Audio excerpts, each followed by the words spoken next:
So now we shall discuss about the remaining questions of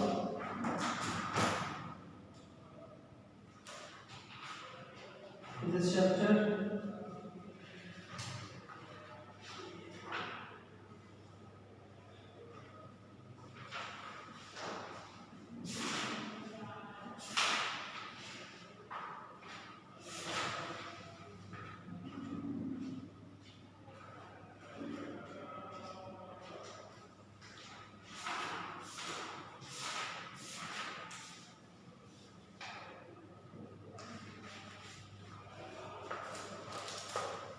4-point charges, it is 1.6. 4-point charges QA is equal to 2 microcoulomb, QB minus 5 microcoulomb, QC 2 microcoulomb, and QD is minus 5 microcoulomb are located at the corner of square ABCD. Consider this is a square. It is A, B, C and D. Here D is what? D पे charge जो है that is minus 5 microcoulomb. Now C पे charge is given 2 microcoulomb. Now when come to QB, it is minus 5 microcoulomb. And then this is A and it is equal to 2 microcoulomb. What it is asking, what is the force on charge Q microcoulomb placed at the center of the square? Here at the center of the square you can see, this is the center of the square diagram. यहाँ another O पे एक another charge is placed 1 microcoulomb. You have to find the resultant force on 1 microcoulomb. That's a very simple one. आप कैसे निकाल सकते देखो. The force between O and B, है ना? इसके और इसके बीच जो force लगेगा, इसकी डायरेक्शन किधर होगी? This is positive, this is negative, this is positive, तो ये इधर होगा इधर. यानी अगर हम इसको नाम दें FOD, तो FO एक्चुअली अगर चाहो तो इसको डायरेक्ट निकाल सकते हो. क्यों? देखो इसकी डायरेक्शन इधर होगी, अच्छा इसकी और इसकी डायरेक्शन किधर होगी? इसकी डायरेक्शन इधर होगी. अच्छा इसकी देखो 2 और यहाँ 1, इसकी डायरेक्शन क्या होगी? रिपल्सिव होगी इस डायरेक्शन. इसी तरह A और O के बीच जो फोर्स होगा वो रिपल्सिव. तो इसका और ये 2 और 1, ये भी 2 है और 1 है. Both forces are equal and opposite. यहाँ पे देखो both forces are equal and opposite, तो रिजल्टेंट फोर्स कितना होगा? 0 होगा. डायरेक्ट निकाल सकते हो, 1 घंटा घूमने की जरूरत नहीं है. लेकिन हमें तो स्टेप वाइज चलना है, तो चलिए निकालते हैं. FOD की बात करते हैं तो FOD इज इक्वल टू जाएगा K. The first charge is K1, second charge is 5 और दोनों क्या है? माइक्रोकूलम यानी मल्टीप्लाई होगा तो 10 to the power minus 12 K Q1 Q2 upon R square, and this R is not nothing but OD square. You know that कि जो diagonals होते हैं, diagonals of the square bisect each other, यानी यहाँ पे OD is equal to OB is equal to OC is equal to OA होगा, is equal to x मान लो. तो इसको हम OD स्क्वायर में क्या लिख सकते हैं? x square. सिमिलरली ये किस तरफ एक्ट करेगा? Towards O, towards O. अब FOD के बाद FOB निकाल लेते हैं. This will B K 1 into 5 into 10 to the power minus 12 upon x square है. ये किधर एक्ट करेगा? Towards O. ठीक है.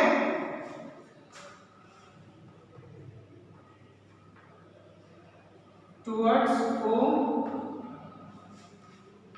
opposite to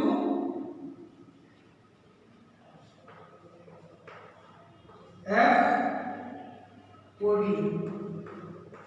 FOD इधर था तो FOB इधर है, इस डायरेक्शन में है, इसीलिए मैंने ऑपोजिट को ये लिखा। इसी तरह हमारा FAO निकाल लो, FAO के 1 into 2 into 10 to the power minus 12 upon x square किधर ऐड करेगा, अवे फ्रॉम सॉरी इन दोनों के बीच जो फोर्स लगेगा away from O,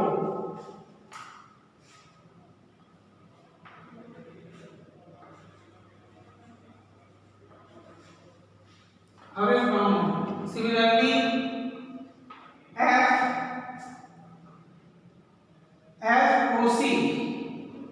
FOC will be K 1 into 2 into 10 to the power minus 12 upon x square towards away from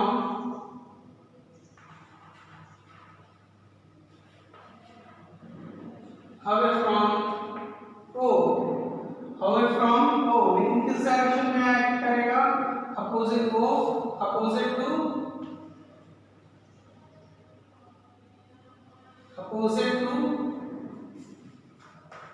इसके opposite act करेगा, opposite to AO। ठीक है, तो टोटल फोर्स होगा F is equal to FOD plus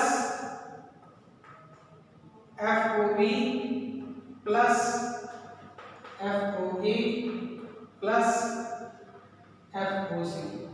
अब यहाँ हमें ध्यान देना है कि OD और OD and OB both are equal but opposite direction में। अगर इसको हम वेक्टर फॉर्म में लिखें, आप जानते हो FOD जो है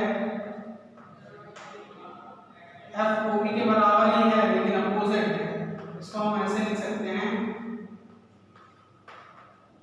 इसी तरह FOA FOC के ही बराबर है लेकिन FOC इसके अपोजिट डायरेक्शन में है, इसको आप कोई नेगेटिव साइन, तो टोटल फोर्स क्या आएगा, वो आएगा आपका। ठीक है, तो आप चाहे तो ऐसे कर सकते हैं, इसमें कोई दिक्कत नहीं होनी चाहिए।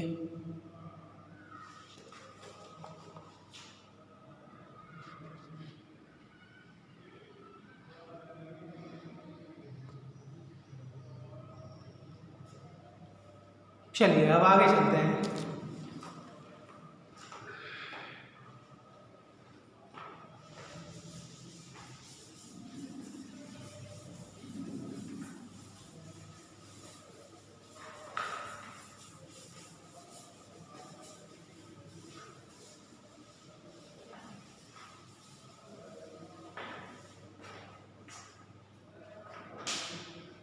This is 1.7.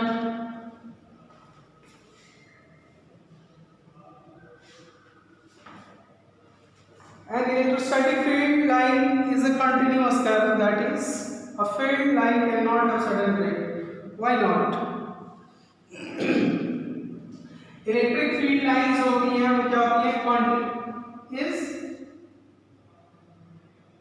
a continuous curve, that is, a field line can have sudden breaks. Electric field lines are not electric field lines होती हैं वो कंटीन्यूअस कर्व की फॉर्म में होती हैं। मैंने आपको बताया था it begins from positive charge and end at negative charge, इसके बारे में हम लोगों ने अच्छे से पढ़ा था।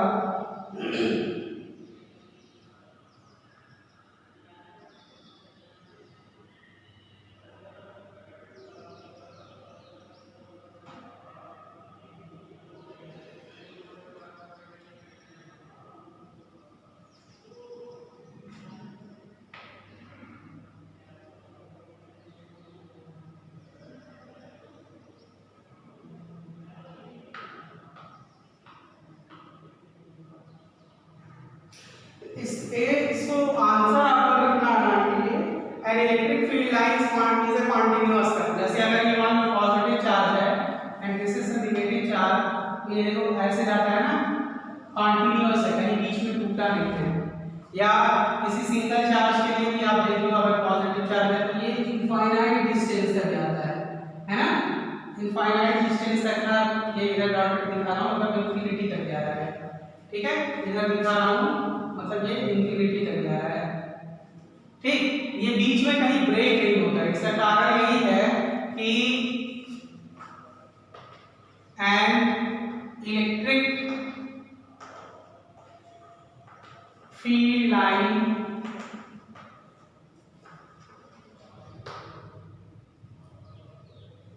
extend up to infinity, extend up to infinity. The field become weaker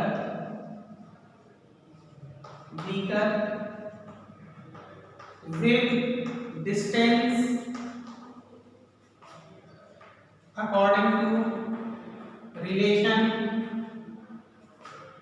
इसको आंसर के तौर पे याद रखिएगा क्योंकि ये क्वेश्चन बोर्ड में आया हुआ है। According to relation E is inversely proportional to R square and it will कब जीरो होगा infinity पे, it will zero at infinity, hence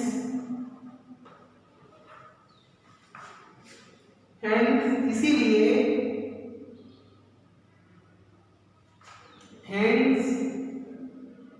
field lines can not have sudden break, कि पता चला यहाँ से जा रहा है ऐसे ऐसे गया, इसके बाद ऐसे टूट गया, इसके बाद इधर गया बीच में गया, ठीक है, इस तरह को नहीं मिलेगा, ये चीज नहीं मिलेगा। क्यों?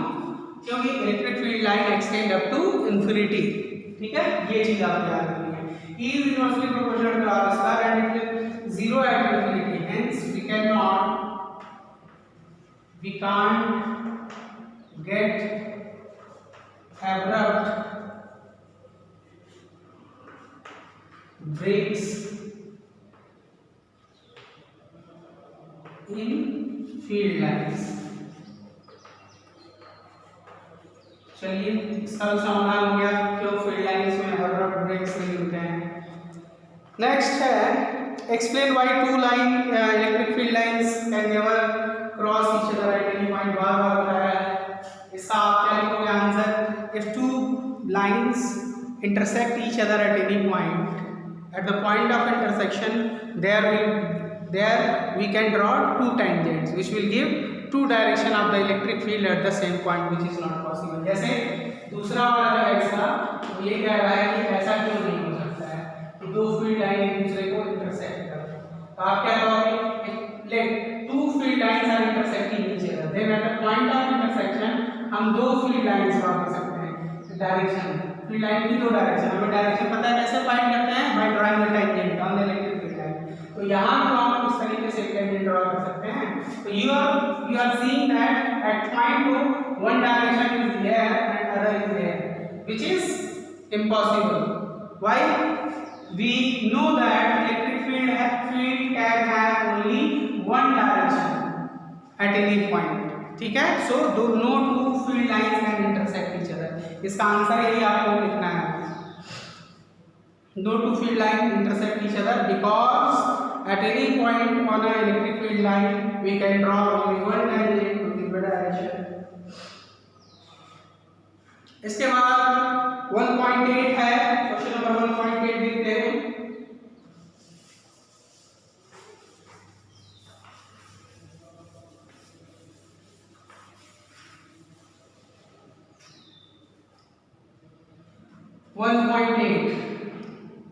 It is asking 2 point charges QA 3 microcoulomb and QB minus 3 microcoulomb are located 20 centimeter apart, एक दूसरे से 20 सेंटीमीटर की दूरी पर रखे हुए हैं।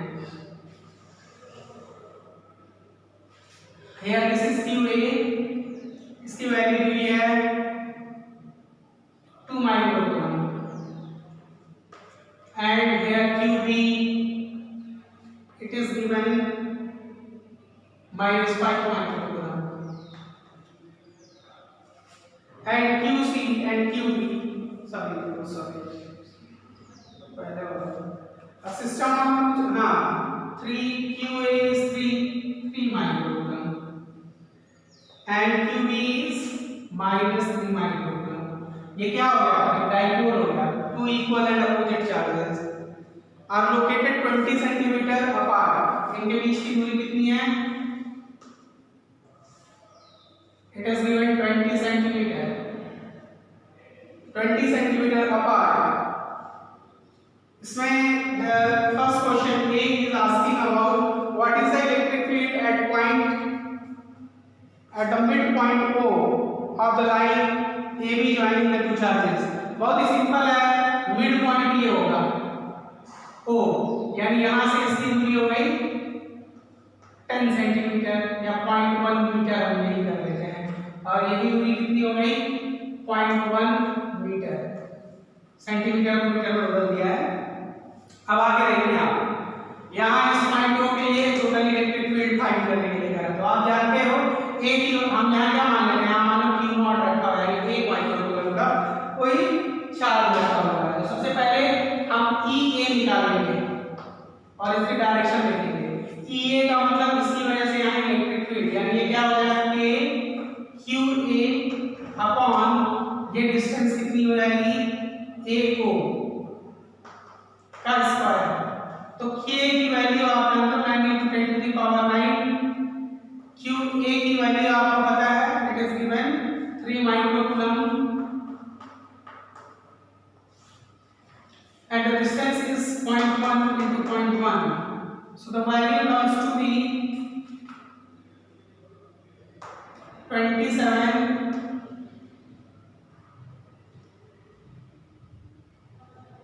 3। ये कितना हो जाएगा -4 10⁵ न्यूटन पर कूलम। किधर होगा, इसकी डायरेक्शन किधर होगी? देखिए ये पॉजिटिव आपने समझ लीजिए रखा है, ये पॉजिटिव चार्ज, ये पॉजिटिव और ये पॉजिटिव, धक्का देगा तो किधर होगा, इधर, यानी अवे फ्रॉम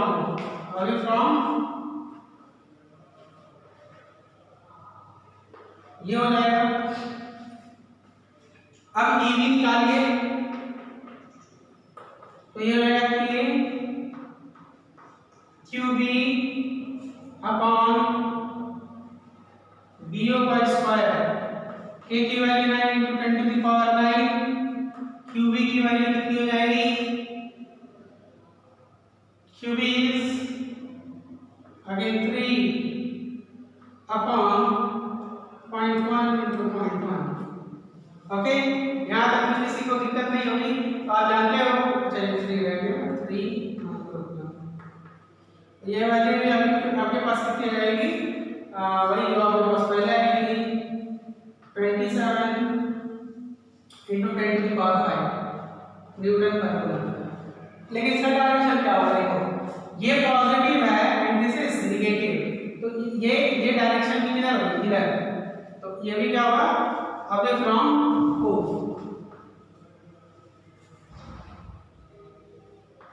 तो रिजल्टेंट फोर्स होगा, रिजल्टेंट इलेक्ट्रिक फील्ड होगा, रिजल्टेंट इलेक्ट्रिक फील्ड ER होगा, और क्या होगा, दोनों इलेक्ट्रिक फील्ड जो तुम्हारे EA और EB है वो क्या सेम डायरेक्शन में है, दोनों के बीच का एंगल क्या है 0, डायरेक्ट EA प्लस EB हो जाएगा। दोनों जोड़ दीजिएगा, EA की वैल्यू 27 + 27 × 10⁵ कितना आ जाएगा 54 × 10⁵ न्यूटन पर कूलम। यह आपका आंसर हो जाएगा। तो इसमें किसी तरह की कोई दिक्कत है नहीं। चलिए इसके बाद हम आगे की तरफ चलते हैं और देखते हैं। हाँ, रिजल्टेंट फोर्स की डायरेक्शन क्या होगी, अवे फ्रॉम O या टुवर्ड्स B, ऐसे भी लिख सकते हैं, away from O towards B। ठीक है। अब इसमें एक क्वेश्चन और पूछ रहा है, इलेक्ट्रिक फील्ड तो हमको पता चल गई यहाँ कितनी है, O पे कितनी है। एक और छोटा सा क्वेश्चन इसमें B पूछ रहा है, हम लोग सॉल्व कर लेते हैं। B कितने में हो जाएगा, तो ये क्या हो गया, अब B लिखते हैं। B इज आस्किंग कि If the negative test charge magnitude 1.5 into 10 to the power minus 9 is placed at the point, what is the force experienced by the test charge? अब ये कह रहा है यहाँ पे O पे हमने एक टेस्ट चार्ज रख दिया, उसकी वैल्यू है 1.5 into 10 to the power minus 9 coulomb, ठीक है? तो फोर्स कितना लगेगा? तो force E is equal to आप जानते हो ना कितना होता है? E is equal to F by Q. F is equal to कितना हो जाएगा? E into Q. तो E कितना है? एट O पे E की वैल्यू है 54 into 10 to the power 5 और Q की वैल्यू ये कह रहे हैं 1.5 into 10 to the power minus 9 coulomb लगेगा। रखिए सॉल्व कर लीजिए।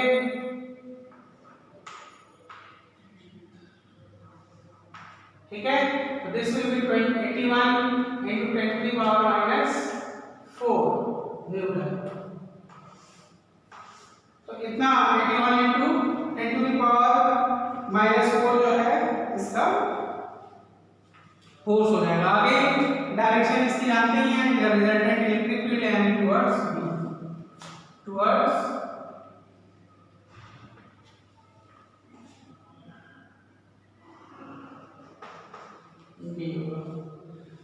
चलिए आगे की तरफ चलते हैं।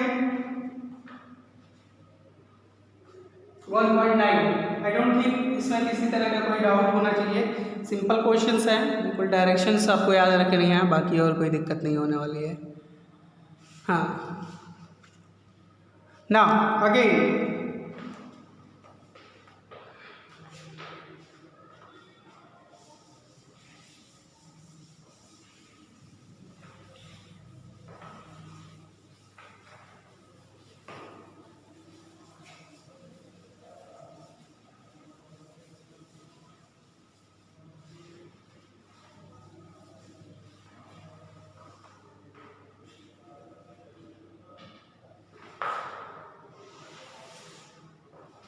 1.9. What 1.9 is saying that ये बहुत सिंपल है, कोऑर्डिनेट के बेस पे है, तो बहुत ज्यादा काम हम नहीं करना है। आ सिस्टम में 2 चार्जेस, एक सिस्टम है जिसमें 2 चार्जेस है। QA है, QA is given 2.5 into 10 to the power 7 coulomb, ठीक है? And QB is given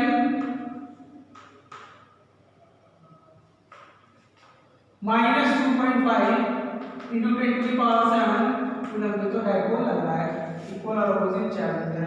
place at this point, हाँ, लोकेटेड एट पॉइंट A का कोऑर्डिनेट दिया हुआ है 0 0 -15, याद रखिए z एक्सिस क्या है? सेंटीमीटर। और B का कोऑर्डिनेट दिया हुआ है 0 0 15 सेंटीमीटर, ठीक है? अब what is the total charge and electric dipole moment of the system? इसमें पूछ रहा है, आप बताइए Q नेट कितना होगा, ठीक? तो डाइपोल में हमेशा नेट चार्ज 0 होता है, याद रखिएगा, पहले मैं बता देता हूँ। Q नेट आप निकालेंगे तो Q net is equal to कितना हो जाएगा? QA प्लस QB, यही तो होगा। टोटल चार्ज का सम कर दो, तो ये है 2.5 into 10 to the power minus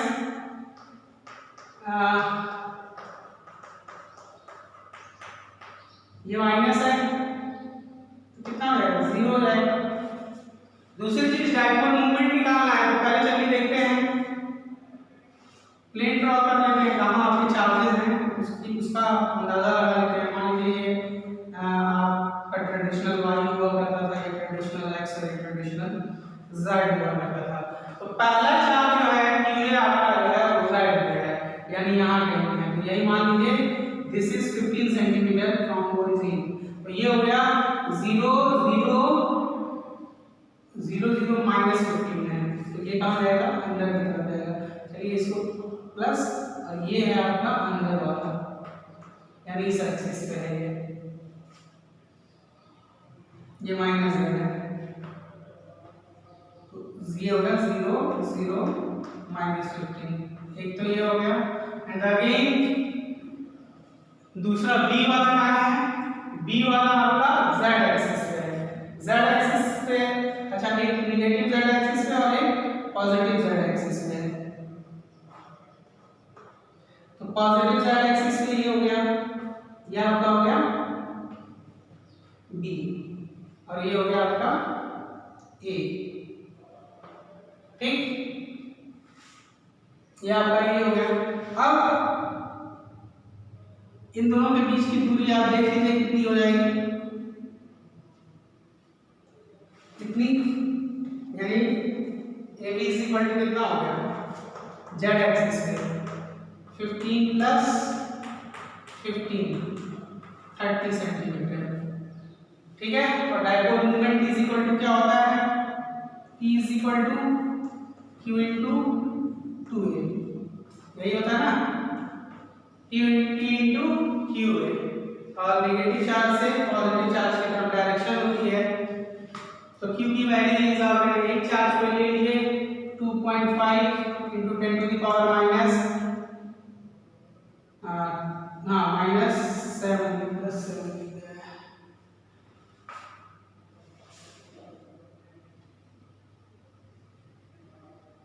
minus 2.5 into 10 to the power minus 7 और डिस्टेंस है इन दोनों के बीच में 2a यानी डिस्टेंस बिटवीन दिस, तो 2a की वैल्यू यहाँ कितनी है, 2a की वैल्यू है 30 यानी 0.3, तो ये हो जाएगा 0.75 into 10 to the power minus 7, या आप लोग कह रहे हैं 7.5 into 10 to the power minus 8, क्या कूलम इंटू मीटर, ठीक है। तो this will be our answer, इससे किसी को कोई दिक्कत नहीं होनी चाहिए, छोटा सा क्वेश्चन था, नेट चार्ज 0 और बाकी सारी चीजें क्लियर हो गई। Now the next question 1.10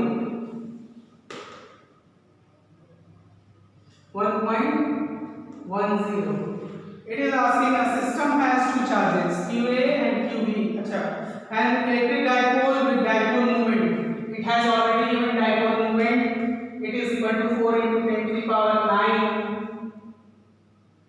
coulomb meter, is aligned at 30 degree with the direction of uniform electric field, electric field के साथ ये एंगल बना रहा है 30 डिग्री का, ठीक है। मतलब कुल मिला के ये क्वेश्चन इस तरीके का किया है, आपका डायपोल इस तरह से ये 30 डिग्री का एंगल बना रहा है, 30 डिग्री का एंगल बना रहा है, एंड इलेक्ट्रिक फील्ड का मैग्नीट्यूड दिया हुआ है, it is equal to the value of electric field magnitude is 5 into 10 to the power 4 newton per coulomb. Calculate the magnitude of torque acting on the dipole, तो torque के बारे में ये बात कर रहे हैं, सब कुछ दिया है, जो है उसका करना है। टॉर्क इज इक्वल टू आप जानते हैं E sin theta, everything is given 4 into 10 to the power 9 5 into 10 to the power 4 E sin 30, sin 30 means 1/2, तो 4 into 10 to the power 9 into 5 into 10 to the power 4 into 1/2, ये cancel हो जाएगा, this is 10 तो ये हो जाएगा 10 to the power 14, ठीक है।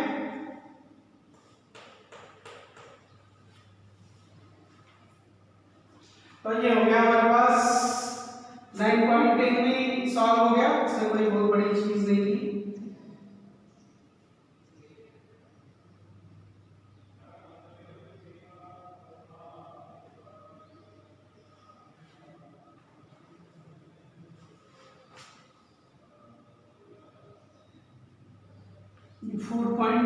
-9 है, ये -9 है, अच्छा माइनस में अगर कोई बात नहीं है तो ये कितना आएगा 10 to the power 4 -10 to the power -4 newton into metre. ये टॉर्क की वैल्यू हो जाएगी, चलिए आगे की तरफ चलते हैं।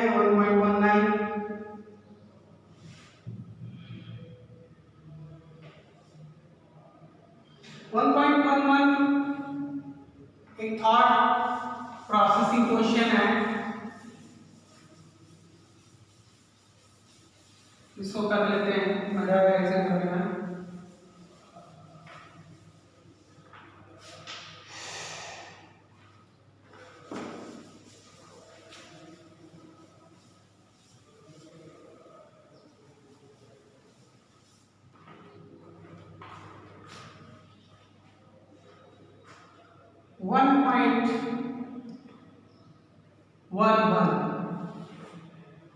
ये कह रहा है a polythene piece wrapped with a wool is found to have negative charge, है ना। पॉलीथीन के ऊपर नेगेटिव चार्ज है, कितने का? टोटल चार्ज इस पे आ रहा है 3 × 10⁻⁷। यहाँ से बात है पॉलीथीन के ऊपर नेगेटिव चार्ज आ रहा है, तो पॉजिटिव चार्ज आ रहा होगा किसके ऊपर? वूल के ऊपर। वूल के ऊपर पॉजिटिव चार्ज आ रहा होगा। Estimate the number of electron transferred from which to which. पहली चीज तो किसके ऊपर नेगेटिव चार्ज, किसके ऊपर है? पॉलीथीन के ऊपर। पॉलीथीन पहले तो यही लिखेंगे, पॉलीथीन गेट्स इलेक्ट्रॉन फ्रॉम वूल। वूल से जो है इसको इलेक्ट्रॉन मिला होगा, अभी तो ये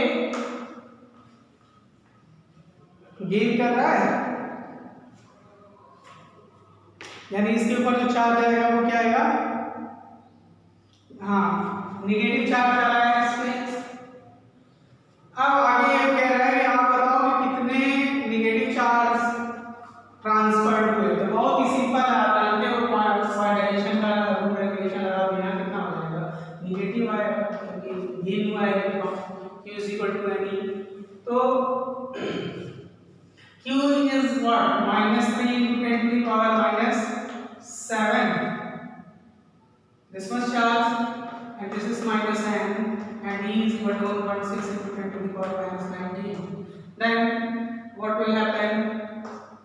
3 × 10⁻⁷, and it will be 1.6 × 10⁻⁹. Then 3 by 1.6, and this is 10⁻⁻12, +12। ठीक है, आगे आप क्या कर सकते हो? इसको 30 कर लो, ठीक है, 300 कर लो, अपॉन 16 कर लो, 10⁻11 कर लो।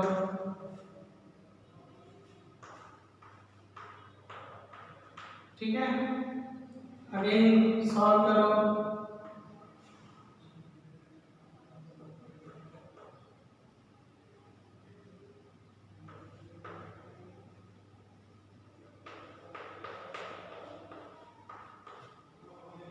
कितने इलेक्ट्रॉन्स?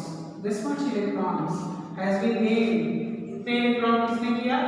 गेन। किसने गेन किया? Gain by polythene. इतने इलेक्ट्रॉन्स को किसने गेन किया? पॉलीथीन ने गेन किया ना। और कितने इलेक्ट्रॉन्स जो है उससे यूज किए हैं, ये भी इसमें मिल जाएगा आपको। हाँ, is there transfer of mass from wool to polythene? Yes. आप लिखेंगे yes.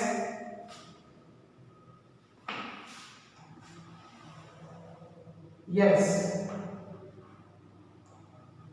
Mass to transfer, mass भी ट्रांसफर होगा। क्यों? क्योंकि मास ऑफ इलेक्ट्रॉन कितना होता है? 9.1 × 10⁻31 kg। तो मास ट्रांसफर लिखेंगे आप कितना? मास ट्रांसफर कितना हो जाएगा? Mass of 1 electron me into जितना ट्रांसफर हुआ me × n। एक मास इलेक्ट्रॉन का और जितना ट्रांसफर हुआ है। तो कितना ट्रांसफर हुआ है 18.75 into 10 to the power 11 into 9.1 into 10 to the power minus 31 kg। कितना मास ट्रांसफर हुआ ये आप कैलकुलेट करके निकाल लीजिए। चलिए 1.11 हो गया। हम now shall come to the 1.12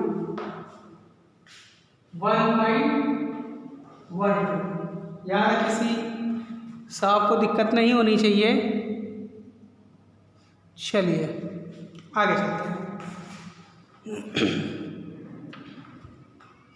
Two insulated charged copper sphere A and B have their centers separated by distance 50 cm।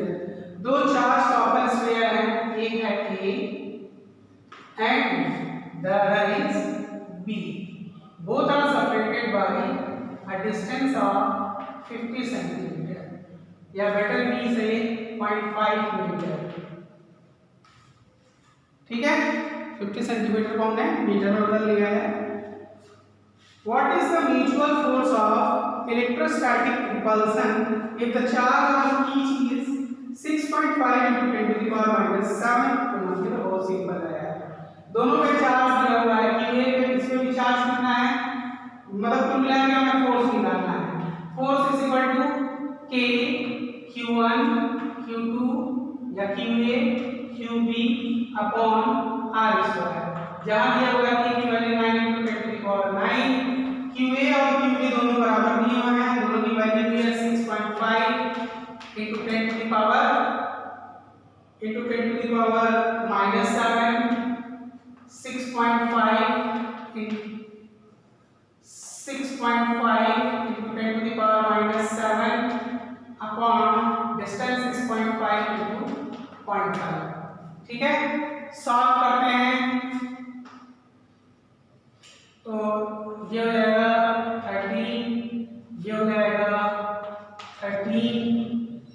अब इनको सॉल्व करते हैं तो 9 into 13 into 10 to the power, this is 7 minus 5, this much। ठीक है again it may be written as 9 into 1.3 into 1.3 into 10 to the power minus 3 Newton। This much force will be exerted on each other। इसको multiply करिए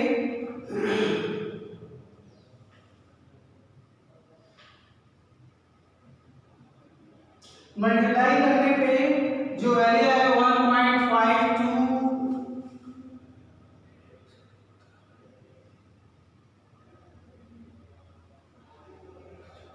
लगभग 1.5 के आसपास ही आ जाएगा।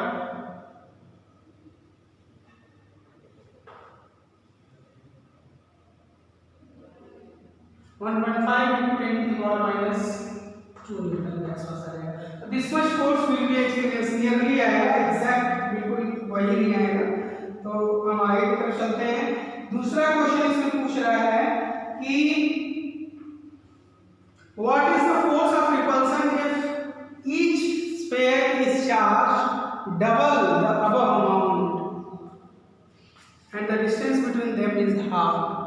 अब ये कह रहा है कि क्या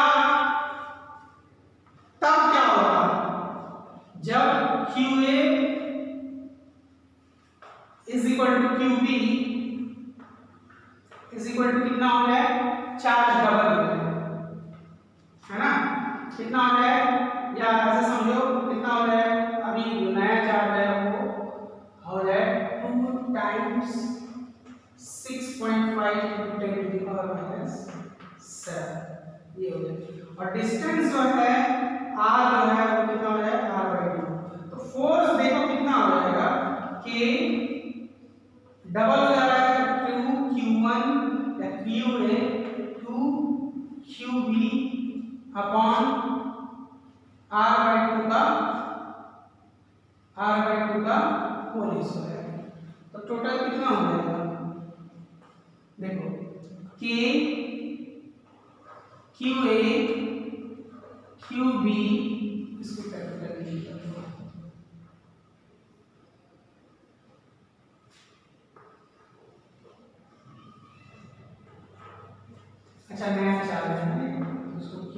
नाम स्मॉल क्यू ए।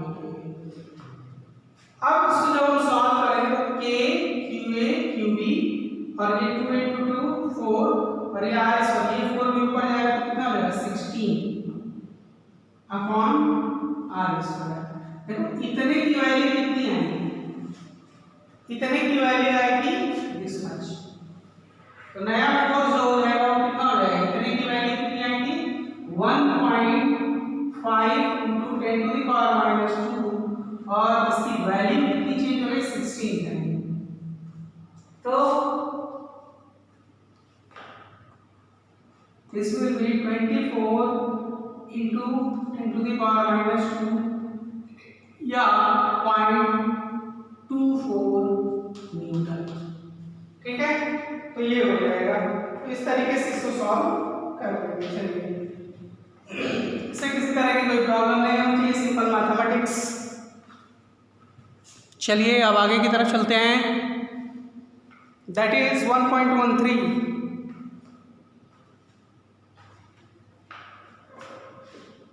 1.13 जो है 1.12 से ही थोड़ा सा रिलेटेड है, इसलिए 1.12 अभी मैं मिटाऊंगा नहीं। क्या है देखिए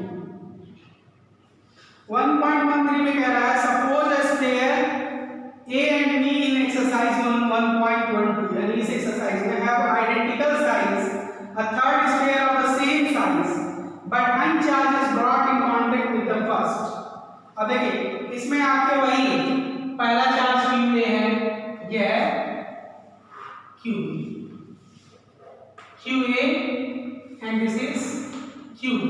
इस पे चार्ज कितना हमने रखा था, the charge was 6.58 into 10 to the power -7 coulomb. दोनों पे वही चार्ज है, क्यू इस पे भी वही है।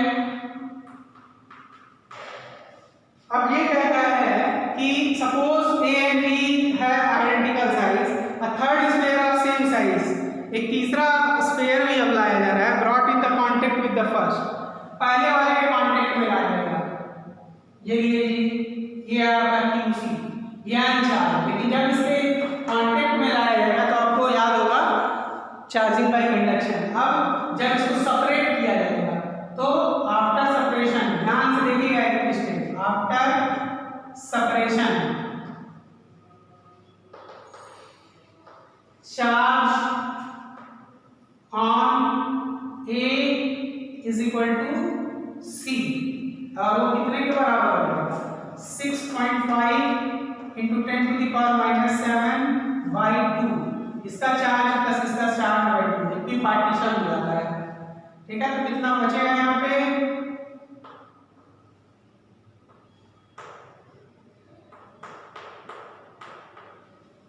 इतना चार्ज अब ए के पास होगा, इतना चार्ज सी पे होगा जब ये दोनों एक दूसरे के कांटेक्ट में आ जाएंगे। अब आगे क्या कह रहा है,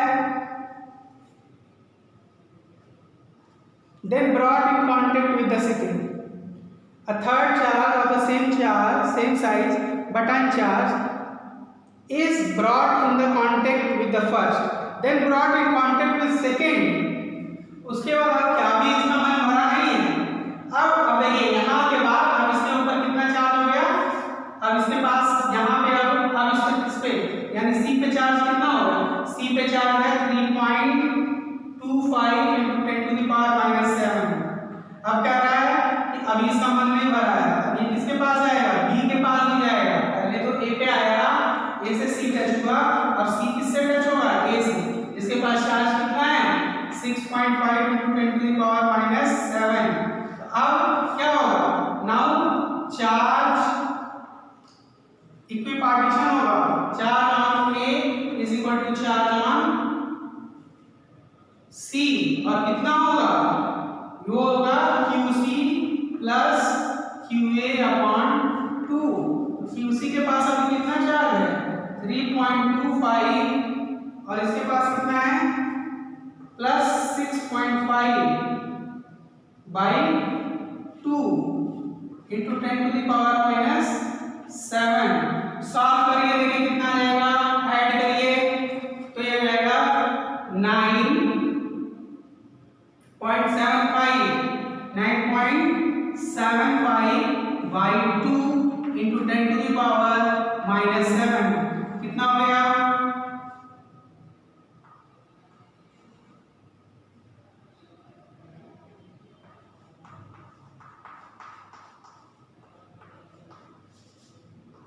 तो इसका मतलब फाइनली इसके ऊपर कितना चाहिए?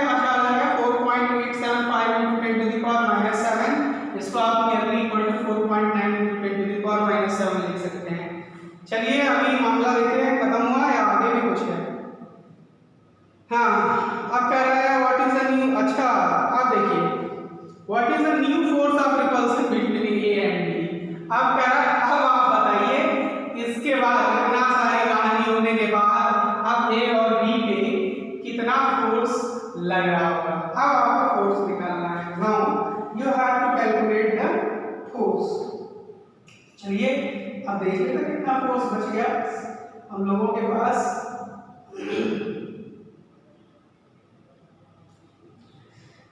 चलिए निकालते हैं।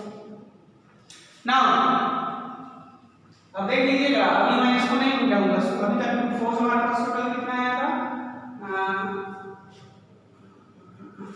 ये इस मच। अब हम फोर्स निकालेंगे नया वाला, नई फोर्स कितनी हमारे पास होगी। थोड़ा सा मिटाते हैं आप इसको, भी मिटाते हैं। अब फोर्स कितना लगेगा? अब ए पे चार्ज कितना है देख लो। ए पे हमारे पास चार्ज कितना बचा हुआ है? 3.25 into 10 to the power -7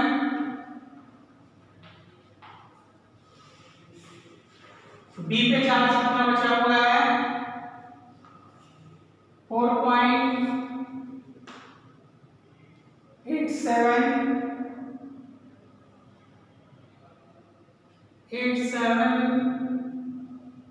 इतना ही into 10 to the power -7। Distance का वही सेम रखना है, that was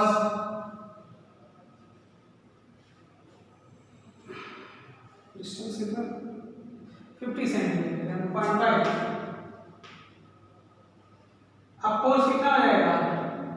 k 3.25 into 10 to the power -7 into 4.87 into 10 to the power -7 upon 0.5 into 0.5।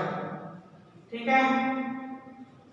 Now this will become 9 into 10 to the power 9, 9 into 10 to the power -5 कर लेते हैं 14 और इधर बचेगा 3.25 into 4.87 upon 0.5 into 0.5।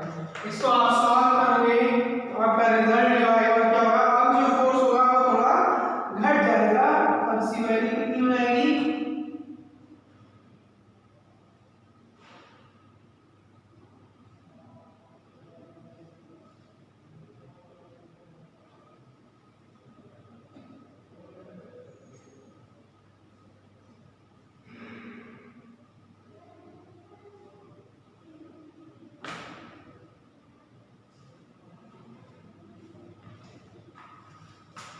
इसकी वैल्यू हो जाएगी 5.7 into 10 to the power -4 Newton.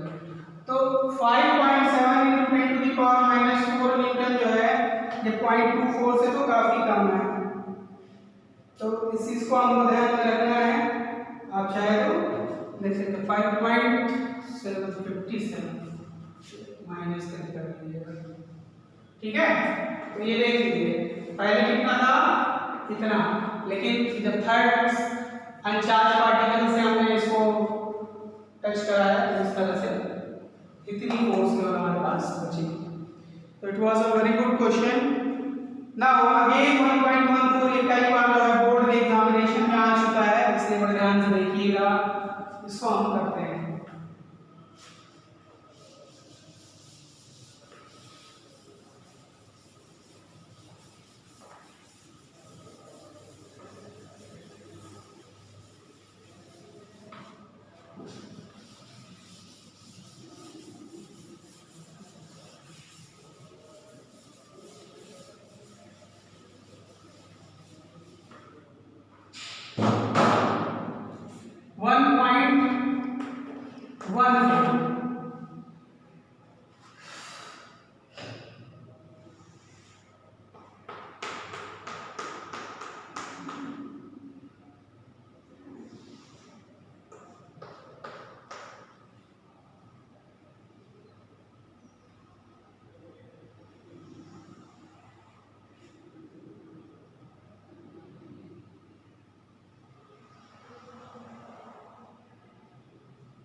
Figure 1.33 इसमें लिखा है, देखिए shows that 3 charged particles in uniform electric field, ठीक है, uniform electric field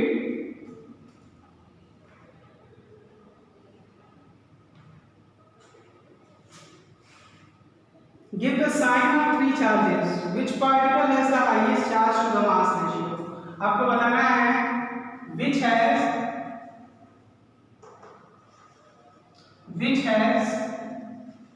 Q by M ratio highest. चलिए इसके बारे में हम जानते हैं। इसको देखो सॉल्व करने से पहले हमें एक चीज ये जानना पड़ेगा कि एक्सीलरेशन इज इक्वल टू क्या होता है। अगर मान लो लेट इन चार्ज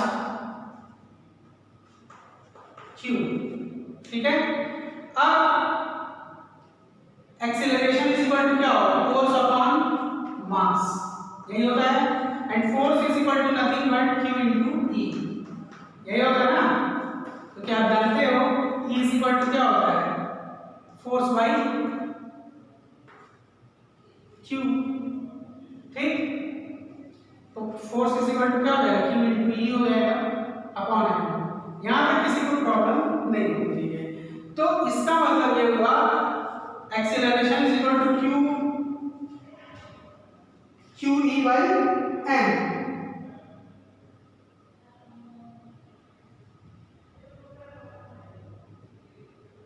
एक्सेलरेशन की वैल्यू हमारे पास आ गई।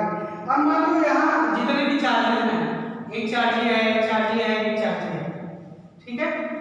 अब इसमें डिस्प्लेसमेंट किस डायरेक्शन में हो रहा है, अगर हम देखें, अगर ये तो x डायरेक्शन हो गया, ठीक है, और ये y डायरेक्शन है, सब में एक्सेलरेशन जो है वो डायरेक्शन वाइज हो रहा है, यानी y एक्सिस पे हो रहा है, y एक्सिस पे हो रहा है। शुरुआत में जब चल रहे हैं तो इसमें इसका कोई कंपोनेंट y नहीं है, सब के सब कौन से कंपोनेंट है, x कंपोनेंट है। यानी इनिशियल अगर हम डिस्प्लेसमेंट की बात करें कि भाई अपने इनिशियल पोजीशन से इसका y डायरेक्शन में डिस्प्लेसमेंट कितना है, इतना है, इसमें कितना है, इतना है, इसमें कितना है, नेगेटिव है और इतना है, ठीक है। तो हम एक रिलेशन अगर निकालना चाहें तो हमें ये मालूम है y इज इक्वल टू क्या होगा, या x is equal to ut plus half at square आप लिखते हैं ना, ut प्लस ut यानी uit plus half at square, यही तो लिखते हो आप। तो यही जब आप लिखते हो तो आप देखो यहाँ इनिशियल की बात करें अगर हम, इनिशियली जो है, इनिशियली y डायरेक्शन में या किसी टाइम पे इसका y डिस्प्लेसमेंट कितना होगा, इस पे अगर हम बात करें तो इनिशियल वेलोसिटी सबकी क्या होगी, 0 होगी। तो y इज इक्वल टू कितना हो जाएगा, या हाँ चलो y इज इक्वल टू कितना हो जाएगा, u0 t हाफ, a की वैल्यू हमारे पास कितना है, q by m, यही है ना charge to the mass ratio, q by m e t square, ठीक। तो अब हमें एक चीज ये जानना है कि y जो है वो डायरेक्टली प्रोपोर्शनल टू क्या है, q by m। y क्या है, y is directly proportional to q by m। तो y is equal to q by m है, e सेम है सबके लिए, टाइम उसी टाइम पे सबका निकालना रहेगा, इसलिए इसको कांस्टेंट मानेंगे, और y is directly proportional to q by m। This implies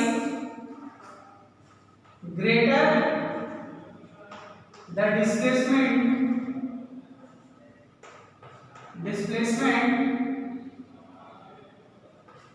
in y axis, greater the displacement in y axis,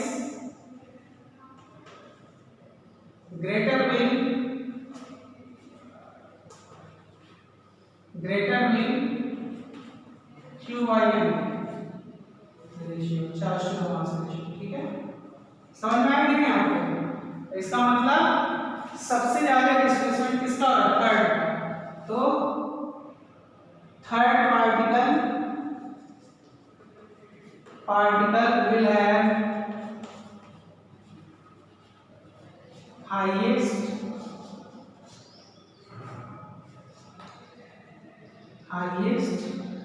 Q by M ratio. ठीक है, तो ये सॉल्व हो गया ये प्रॉब्लम आपका। अब आगे चलते हैं 1.16 पे, जो कि एक अच्छा क्वेश्चन होगा हमारे लिए, और यहाँ से शुरू है गॉस थ्योरम। यहीं से आपको एक न्यूमेरिकल जरूर मिलने वाला है, इसलिए सावधान। चलिए अब चलते हैं हम 1.15 की तरफ और कुछ अच्छे क्वेश्चंस को देखते हैं।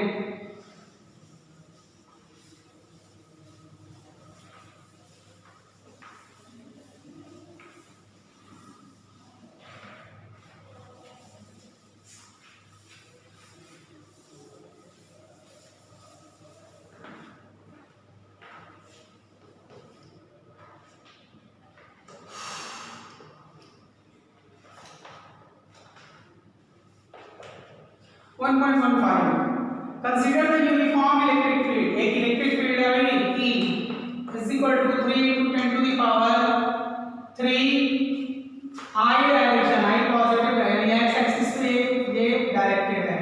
What is the flux through a square of 10 centimeter on side whose plane is parallel to the y z axis, y z plane। तो ऐसे समझो आप,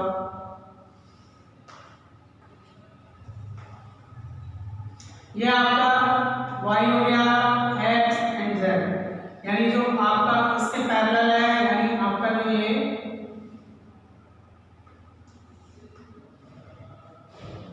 आपका जो स्क्वायर है, व्हाट इज द फ्लक्स? हाँ, कंसीडर इलेक्ट्रिक फील्ड। अच्छा, electric field की डायरेक्शन देख लो, चूंकि इधर है x है, इस डायरेक्शन में ऐसे है, x डायरेक्शन में है ना। देखो x डायरेक्शन में यानी ये क्या है, e आई है, और आपका जो प्लेन है वो किस प्लेन में है? देखिए yz प्लेन में है, बिल्कुल ठीक है, yz प्लेन में है। 10 सेंटीमीटर या पॉइंट, या सीधे हम कहें 0.1 मीटर इसका डायमेंशन है, तो एरिया कितना हो जाएगा? 0.1 into 0.1 यानी 10 to the power -2 metre square, ये एरिया हो गया उसका। What is the flux for the same square if normal to the plane makes 60-degree angle with x-axis? अच्छा, पहले A वाले में consider a uniform. What is the flux of the field through the square 10 centimeter on the side whose plane is parallel to the yz plane? तो yz की क्या है? Parallel है, ऐसा नहीं है, एकदम सामना है, ठीक है। तो उस डायरेक्शन में अब देखो, अगर इस पे हम कोई नॉर्मल ड्रॉ करें, इस पे कोई नॉर्मल ड्रॉ करें, ठीक है, कोई भी छोटा सा एरिया वेक्टर ले लो, नॉर्मल और इलेक्ट्रिक फील्ड सेम डायरेक्शन है, तो उस केस में थीटा इज इक्वल टू कितना होगा? a वाली केस होगा, थीटा इज इक्वल टू 0 या फाई मान लो, phi is equal to theta मान लो 0, तो फ्लक्स इज इक्वल टू कितना हो जाएगा? ba cos theta, here theta is equal to what? Theta is equal to 0, 0 क्या है? Angle made by normal with the electric field line. तो b की वैल्यू यहां कितनी दी है? 3 into 10 to the power 3 into a की वैल्यू कितनी दी है? 10 to the power -2, और cos theta is what? Nothing but 0, so this will be cos 0 and 1, this will be 3 into 10 to the 10 यानी 30 what? 30 न्यूटन मीटर स्क्वायर पर coulomb, ठीक है ना। ये लिख देना है, ठीक है, तो ये हो जाएगा। अब सेकेंड केस इसमें जो दे रहा है वो देखिए, now the second case is asking about 30 degree angle अगर बना है तो मामला क्या होगा? चलिए इसको भी देख लेते हैं। 30 डिग्री एंगल बना रहा है क्या? इसका बी पोर्शन कह रहा है कि 60 डिग्री बना रहा है। What is the flux through the same square if the normal, अच्छा देखो ये चीज है नॉर्मल टू इट्स प्लेन, ये नहीं कह रहा है कि कौन एरिया नहीं बना रहा बल्कि normal to the area make 60 degree. तो थीटा तो जान दिया हुआ है, थीटा इज 60 डिग्री, तो इस केस में फ्लक्स इज इक्वल टू कितना हो जाएगा EA cos 60। तो यहाँ E और A की वैल्यू कितनी आएगी? अभी आपने देखा था EA इज इक्वल टू 30 और cos 60 की वैल्यू कितनी होती है 1/2 कितना आ जाएगा 15 न्यूटन मीटर स्क्वायर तक। इसको ऐसे कर दीजिएगा। इस तरह से हमने टोटल 15 क्वेश्चंस यहाँ पे रिजॉल्व कर लिखे हैं। बाकी जो क्वेश्चन है उसको हम अगली वीडियो में करेंगे, तब तक के लिए चलते हैं, मिलते हैं आगे। अगले क्वेश्चन जो है बहुत ही इंपॉर्टेंट हैं, जिनमें से एक क्वेश्चन आपका बोर्ड में आना ही आना है, इसलिए बड़े